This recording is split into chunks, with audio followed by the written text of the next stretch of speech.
Bueno, el vídeo de hoy, si Gordy me deja, porque me ha parado ya 4 veces la cámara, el vídeo de hoy va a tratar sobre el movimiento indígena Ainu en la actualidad. La parte del vídeo que va a ser correspondiente a Ainu, mitología, etc., lo voy a poner en un link en la descripción de un artículo que me parece que está muy bien explicado. Está en inglés, si no lo entendéis o si tenéis alguna duda, pues me lo comentáis. Bueno, estas semanas he estado un poco fuera de lo de grabar vídeos porque estaba escribiendo un artículo sobre una peli japonesa. Si os interesa, lo hablamos en otro vídeo. Pero bueno, el vídeo de hoy, que me han recomendado no hacerlo, toca un tema un poco delicado, que es la esencialización y la reificación del movimiento indígena Ainu y cómo se ha convertido en... cómo se ha ido a las categorías y las estructuras ajenas al propio movimiento y del índole de la creación de culturas por parte de tanto instituciones internacionales como sobre todo la cosmovisión occidental. Es un tema un poco complejo y lo voy a estar explicando a qué me refiero con esto. La postura que yo tomo aquí viene de reflexionar sobre este tema, no solamente yo, sino con antropólogos, historiadores, gente que es mucho más inteligente que yo y que comparte un poco esta visión. Viene también motivada de un trabajo que hice yo sobre justo este, el movimiento Ainu, y bueno, por poner un poco del trasfondo, en el 2006, 2008 y en sus subsecuentes años, la comunidad Ainu es reconocida como una comunidad indígena dentro de Japón y entonces y también de Rusia, pero eso es otro tema. Y entonces el gobierno y el Estado japonés fue más o menos forzado internacionalmente a reconocer a los Ainu como un pueblo indígena dentro de Japón. Entonces los Ainu empezaron bueno, un movimiento para recuperar su lengua, para que se enseñase su lengua, para recuperar sus tradiciones, para museos de la cultura Ainu, etc. Mi postura viene motivada principalmente de dos fuentes. Una es una antropóloga que trabajó en una de estas comunidades Ainu y contaba cómo los informantes o la gente con la que ella trabajaba, cuando fue al Museo de Cultura Ainu en Hokkaido, salían, por decirlo suavemente, bastante descontentos. Muchos de ellos tristes, apenados, otros enfadados, principalmente porque lo que decían es que la visión que se había dado de la comunidad Ainu o de la cultura Ainu era una representación muy sesgada. Esto lo vamos a aparcar por aquí. La segunda fuente, conforme yo estaba haciendo este trabajo sobre la cultura Ainu, que iba a ser un trabajo principalmente sobre la relación de los Ainu con el Estado japonés, leyendo estas declaraciones y estos comentarios sobre cómo la representación de la cultura Ainu se está alejando de otras comunidades que habían estado luchando o considerándose Ainu o manteniendo sus costumbres o como lo queráis decir, leyendo estos comentarios me hizo un poco, bueno, la cabeza me hizo conexión con otro artículo que leí sobre los indios de una comunidad de indios del Amazonas, y era un artículo de una antropóloga que hablaba sobre un momento donde las autoridades brasileñas creo que iban a hacer una planta hidroeléctrica en unas tierras que eran consideradas de estos indios del Amazonas, y entonces estos indios pues aparecieron vestidos con sus plumas y sus pinturas, etcétera, para tener un impacto mediático mucho mayor que si fuesen vestidos como ellos vestían en esa actualidad, que era con camisetas, tejanos, o sea, pantalones vaqueros, etc. El impacto consiguió que los medios de comunicación internacionales se centrasen en ellos, apareció Sting vestido de indio en la revista Time, creo que fue, y consiguieron parar la construcción de esa central hidroeléctrica, si no recuerdo mal. Pero lo que discutía el antropólogo, o antropóloga creo que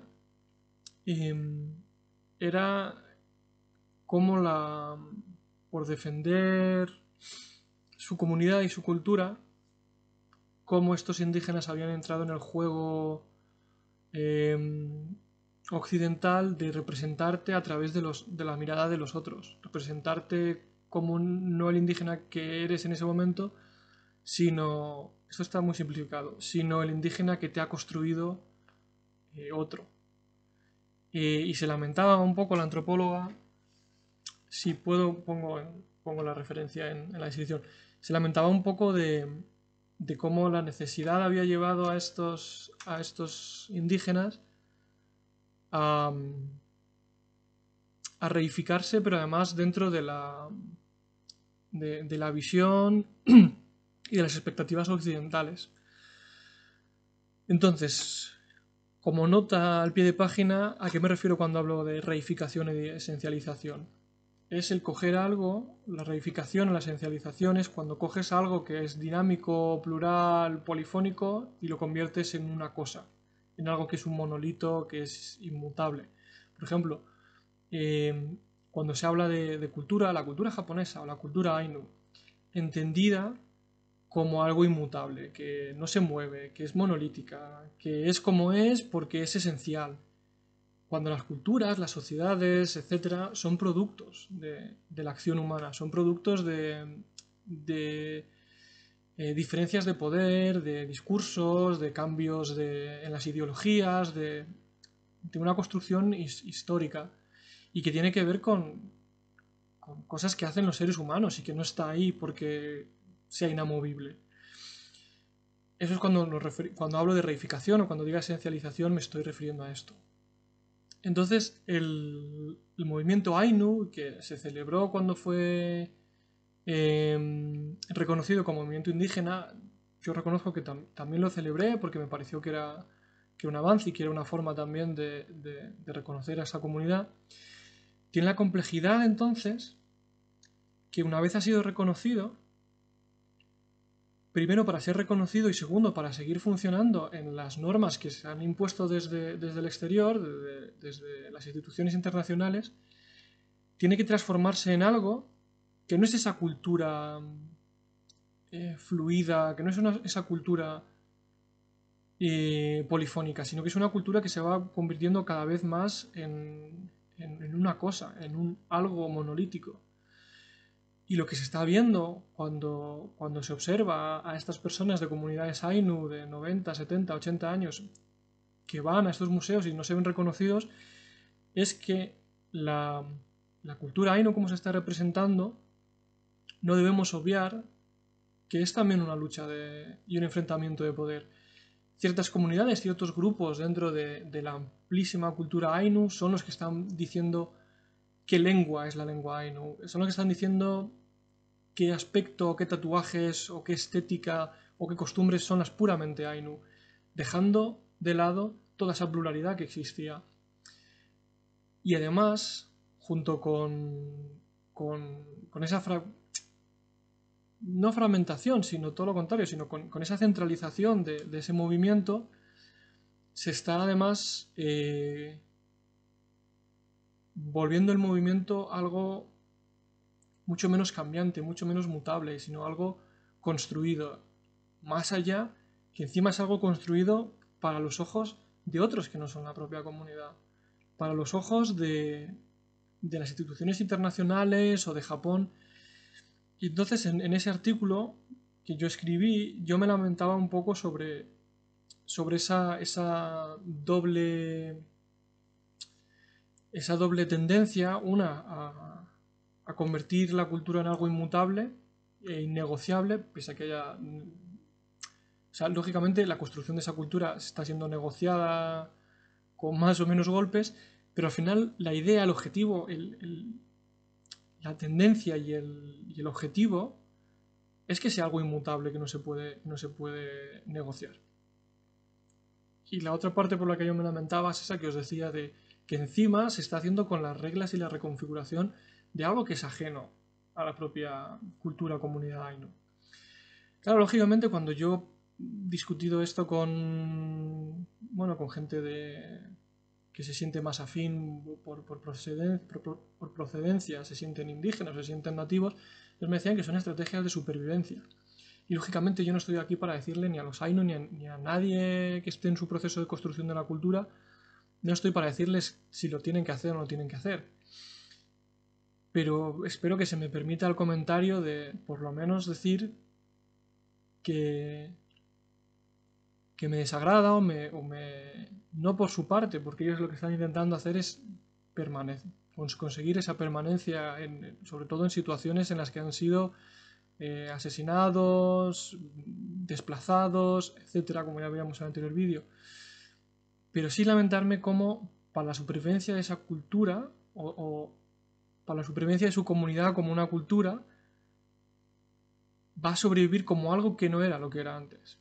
Y lógicamente no me lamento tanto por ellos, en el sentido de que no me lamento en plan de que no les acuso a ellos, pero sí me lamento esa acción que ha tenido en la universalización occidental, si lo queréis decir, si lo queremos llamar así, esa universalización de que todo tiene que ser en base a las categorías y a los conceptos y a los esquemas que te ponen desde Occidente.